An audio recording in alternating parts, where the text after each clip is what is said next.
केंद्र शासनाची नोकरी म्हणल्यावर आपल्या समोर सर्वप्रथम चित्र उभं राहतं ते म्हणजे रेल्वेचं, व त्यातही आपल्याला दिसतो तो लोको पायलट, ज्याला की आपण मोटर मनी म्हणतो, म्हणजेच रेल्वे चालक.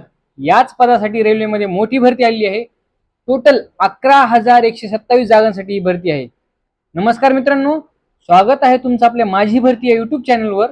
पुढे जाण्याच्या अगोदर आपल्या व्हिडिओला लाईक करा, आपल्या चॅनलला सबस्क्राईब करा, जेणेकरून तुमच्याने कोणतीही भरतीची अपडेट मिस होणार नाही.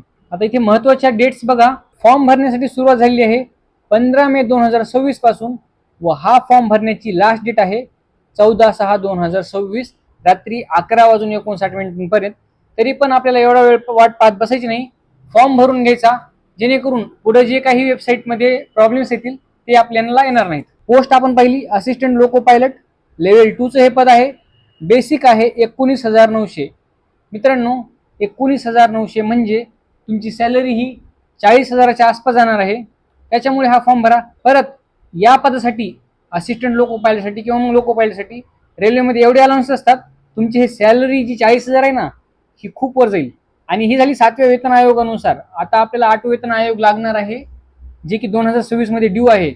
त्यानंतर तुमची सॅलरी अजून जास्त जाणार आहे, 15,000 वरच असेल. A1 कॅटेगरीचं इथं मेडिकल स्टँडर्ड आहे. आता ते A1 कॅटेगरीचं मेडिकल स्टँडर्ड काय आहे ते आपण पुढे पाहणार आहोत. वय तुमचं 18 ते 30 वर्ष पाहिजे 1 जुलै 2026 पर्यंत. जागा आपण पाहिल्या 11,127. आता एज बघा, एज आहे 18 ते 30, आपण ते वर पाहिलंच. यानंतर एज रिलेक्शन कसं आहे, UR साठी जनरल कॅटेगरीसाठी 18 ते 30 वर्ष आहे, पण SC ST OBC करिता ते डिफर करतं, ते वेगवेगळं असणार आहे.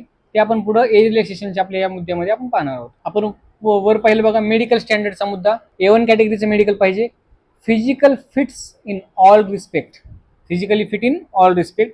यामध्ये तुमचं डिस्टंट विजन पाहिजे 6x6चं without glasses with fogging test, म्हणजे तुम्हाला चष्मा नसता कामा नये. तुम्हाला जर चष्मा आहे तर तुम्ही हा फॉर्म भरू शकणार नाहीत. आणि सोबतच कलर विजन टेस्ट, म्हणजे तुम्ही कलर ब्लाइंड आहात का, binocular vision, field of vision, night vision, या सर्व टेस्ट तुमच्या करून घेतली जाईल. कारण या फील्डसाठी, या पोस्टसाठी तुमचं व्हिज्युअल टेस्ट ओके असणं गरजेचं आहे. ऑफिशियल वेबसाईट यांची काय आहे तर www.indianrailways.gov.in ही यांची ऑफिशियल वेबसाईट आहे. आता एज लिमिट 18 ते 30 वर्ष ओपन कॅटेगरीसाठी.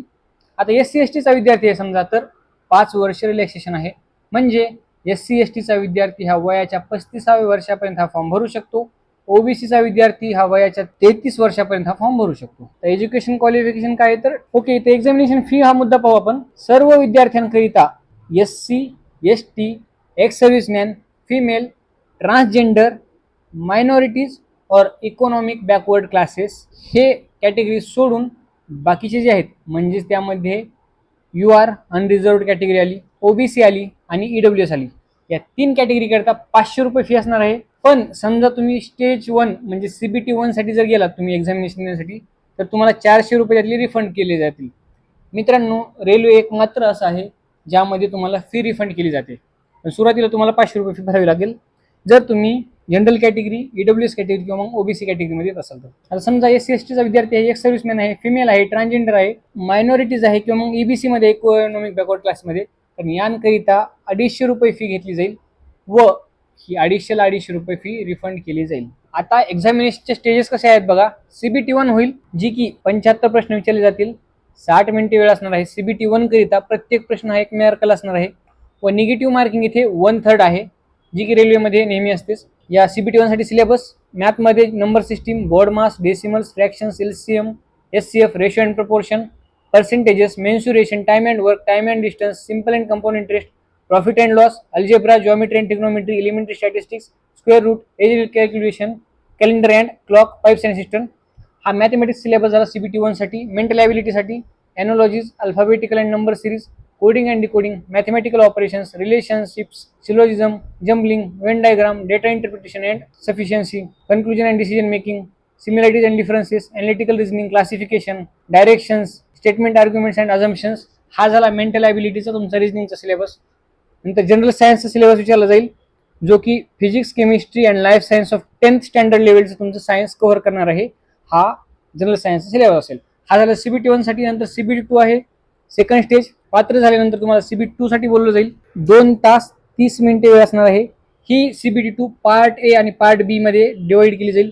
टोटल क्वेश्चन असतील ते 175 आणि पार्ट ए साठी 90 मिनिटे, पार्ट बी साठी 60 मिनिटे. पार्ट ए मध्ये क्वेश्चन आहे 100, पार्ट बी मध्ये 75 क्वेश्चन आहेत.